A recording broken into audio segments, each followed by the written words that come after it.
तो क्या आप भी अपने विंडोज़ पीसी में एंड्रॉइड 17 को यूज़ करना चाहते हैं तो ये वीडियो आपके लिए है। इस वीडियो में मैं आपको स्टेप बाय स्टेप गाइड करने वाला हूं, तो वीडियो को आपने मुकम्मल वॉच करना है ताकि आपसे कोई भी स्टेप मिस ना हो। तो एंड्रॉइड 17 को अपने विंडोज़ पीसी में यूज़ करने के लिए यहाँ पर जो है वो हमें किसी भी किस्म के एमुलेटर की ज़रूरत नहीं है। यहाँ पर हम जो है वो गूगल के एक सॉफ्टवेयर को यूज़ करके एंड्रॉइड 17 को अपने विंडोज़ पीसी में यूज़ करेंगे। एंड्रॉइड 17 को यूज़ करने के लिए जो है वो सबसे पहले आपको अपने पीसी में एंड्रॉइड स्टूडियो को इंस्टॉल करना होगा। एंड्रॉइड स्टूडियो को इंस्टॉल करने का बिल्कुल बेसिक तरीका है, उसके ऊपर मैंने ऑलरेडी एक वीडियो बनाई हुई है, उसका लिंक आपको डिस्क्रिप्शन में और एंड स्क्रीन पर मिल जाएगा। जिसको डाउनलोड नहीं करने आता वो सिंपल वहां से जाके जो है वो उसको डाउनलोड और इंस्टॉल करना सीख सकता है। यहाँ पर मैं एक थोड़ा सा ओवरव्यू दे देता हूँ कि यहाँ पर आपने सिंपल एंड्रॉइड स्टूडियो डाउनलोड लिखना है और उसके बाद यहाँ पर जाके आपने सिंपली डाउनलोड कर लेना है। इसमें कोई रॉकेट साइंस नहीं है। फिर भी किसी को नहीं आता तो उसके लिए एक डेडिकेटेड वीडियो ऑलरेडी बनी हुई है। तो अब एंड्रॉइड 17 को यूज कैसे करना है एंड्रॉइड स्टूडियो में, उसके ऊपर हम यहाँ पर चलते हैं। सबसे पहले मैं अपने कंप्यूटर में एंड्रॉइड स्टूडियो को ओपन कर लूंगा।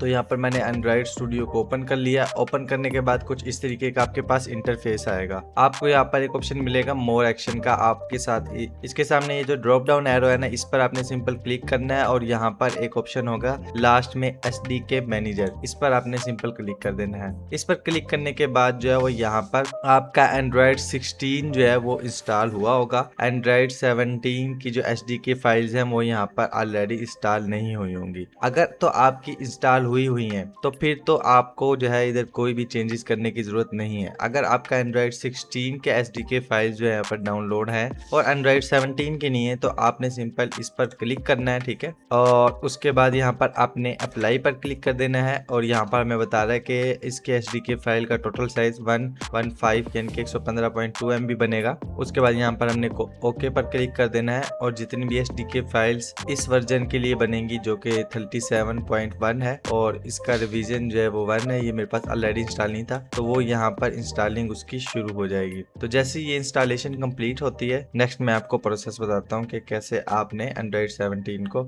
एंड्रॉइड स्टूडियो के थ्रू रन करना है। तो यहाँ पर जो हमारी एसडीके फाइल्स की इंस्टॉलेशन कंप्लीट हो चुकी है। उसके बाद यहाँ पर मैं फिनिश पर क्लिक करूंगा और यहाँ पर जो है मैं सिंपल ओके पर क्लिक कर दूंगा और उसके बाद अगेन हम मोर एक्शन के ड्रॉप डाउन एरो पर क्लिक करेंगे और इसके बाद यहाँ पर हमारे पास एक ऑप्शन है वर्चुअल डिवाइस मैनेजर, इस पर हम सिंपल क्लिक कर देंगे। इस पर क्लिक करने के बाद जितनी भी आपने ऑलरेडी बनाई होंगी वो यहाँ पर शो हो रही होंगी। तो मैंने ऑलरेडी बनाई हुई है वो यहाँ पर शो हो रही है, लेकिन आपने अगर कोई भी नहीं बनाई हुई तो यहाँ पर आपको कुछ भी शो नहीं होगा। तो सबसे पहले हमने एंड्रॉइड 17 की जो है वो डिवाइस को क्रिएट करना है। उसको क्रिएट करने के लिए यहाँ पर आपको जो प्लस का ऑप्शन है इस पर आपने क्लिक करना है। इस पर क्लिक करने के बाद यहाँ पर आप एक न्यू वर्चुअल डिवाइस को क्रिएट कर सकते हैं। यहाँ पर आपको काफी सारे फॉर्म फैक्टर शो हो रहे हैं जिसमें आप फोन के लिए क्रिएट कर सकते हैं, टैबलेट है, वेयर ओएस है, डेस्कटॉप है, टीवी है, ऑटोमेटिव है और एक्सआर है। जिसके लिए भी आप करना चाहें यहाँ पर आप कर सकते हैं। तो अभी के लिए जो है वो हम यहाँ पर पिक्सल 9 प्रो एक्सेल के साथ जाएंगे और यहाँ पर मैं आपको एक बात बताता चलूँ कि ये जो है ना सिंबल, ये है प्ले स्टोर का सिंबल। तो यहाँ पर आप देख रहे हैं जिन जिन के आगे यहाँ पर प्ले स्टोर का सिंबल नहीं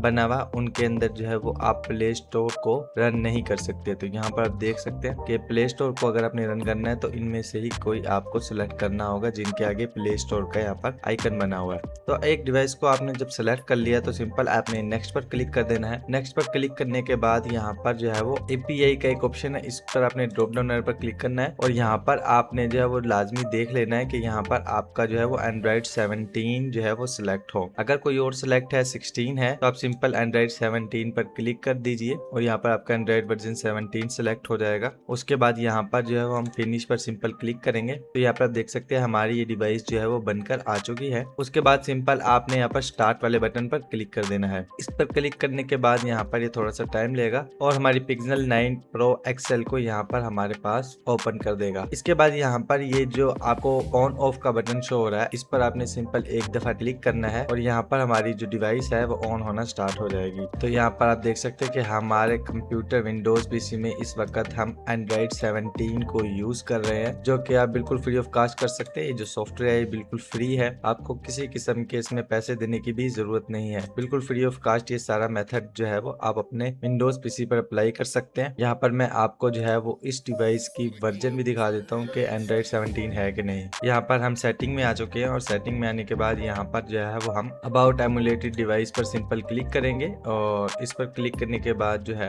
यहाँ पर आपको डिवाइस डिटेल्स में एंड्रॉइड वर्जन यहाँ पर आपको शो हो रहा है 17। इस वक्त जो है वो आप अपने विंडोज पीसी में एंड्रॉइड 17 को यूज कर रहे हैं। यहाँ पर आपको प्ले स्टोर मिलेगा और उसके बाद यहाँ पर आपको साइन इन करना पड़ेगा। तो सिंपल आप अपनी किसी भी जीमेल से साइन इन कर सकते हैं, आप यूट्यूब रन कर सकते हैं। इनके एंड्रॉइड 17 में जो जो इस वक्त फीचर्स अवेलेबल है वो सारे के सारे आप यहाँ पर यूज कर सकते हैं। थोड़ी बहुत जो है वो लैग देखने को मिल सकता है अगर आपका पीसी थोड़ा स्लो है, तो उसके लिए जो है वो सबसे पहले आप जो है ना इस डिवाइस को बंद करें और बंद करने के बाद इसको यहाँ से हम कट कर देंगे। उसके बाद इसने स्टेट को सेव कर लिया। यहाँ पर हम 3 डॉट पर क्लिक करेंगे और इसके बाद हम एडिट पर क्लिक करेंगे। एडिट पर क्लिक करने के बाद एडिशनल सेटिंग पर क्लिक करेंगे। इधर क्लिक करने के बाद यहाँ से जो है वो इसकी डिफॉल्ट ओरिएंटेशन को भी चेंज कर सकते हैं, पोर्ट्रेट से लैंडस्केप वगैरह कर सकते हैं। लेकिन मैं इस वजह से यहाँ पर आपको लेके आया हूँ कि यहाँ से जो है वो आप इसकी कॉन्फ़िगरेशन को, परफॉर्मेंस को बूस्ट कर सकते हैं। यहाँ पर आपको सीपीयू कोर्स दिख रही है जिसको आप बढ़ा सकते हैं। आप चाहें तो 14 तक सीपीयू कोर्स को रख सकते हैं जिससे आपको हाई परफॉर्मेंस मिलेगी। उसके बाद यहाँ पर हमारे पास जो है वो रैम है, रैम को भी आप इंक्रीज कर सकते हैं। यहाँ पर जो है वो आप रैम को 8 GB भी रख सकते हैं। लेकिन यहाँ पर मैं एक बात यहाँ पर बताता चलूँ कि अगर आपके पीसी के अंदर इंस्टॉल रैम 16 GB है तो ही आप इसको 8 GB अलाउ करें। 8 GB भी नहीं, बल्कि आप तब उस सूरत में 6 GB अलाउ करें क्योंकि आपके और भी प्रोग्राम्स रन हो रहे होंगे। और अगर आपके पास सीपीयू की कोर्स जो है वो 10 है तो आप 4 अलाउ कर सकते हैं। लेकिन यहाँ पर आपने ये लाजमी देखना है कि आपका इसको चलाने से पहले आपकी डिवाइस ने कितनी रैम जो है वो कंज्यूम की हुई है और कितनी जो है आपके प्रोसेसर की यूटिलाइजेशन है, ताकि आपको पता चल सके कि मेरी विंडोज कितनी रैम और सीपीयू को यूज कर रही है। अगर आप विंडोज वाले हिस्से में से रैम और सीपीयू उठाकर इधर डाल देंगे तो आपका पीसी क्रैश कर जाएगा, लैग कर जाएगा, कभी कभार रीस्टार्ट भी हो जाता है। तो ये मसाइल आ सकते हैं। तो इन सबसे बचने के लिए आपने अपने पीसी कॉन्फ़िगरेशन लाजमी चेक करनी है और उसके बाद यहाँ पर अप्लाई आपने सेटिंग्स करनी है। उसके बाद यहाँ पर फिनिश पर क्लिक कर देना और यहाँ पर आप जो है वो एंड्रॉइड 17 को यूज करना सीख चुके हैं अपने विंडोज पीसी में। उम्मीद है ये वीडियो आपको अच्छी लगी होगी। अगर अच्छी लगी हो तो इस वीडियो को लाइक करें, चैनल पर न्यू चैनल को सब्सक्राइब करें। मिलते हैं इसी तरह के कोई इन्फॉर्मेटिव वीडियो में।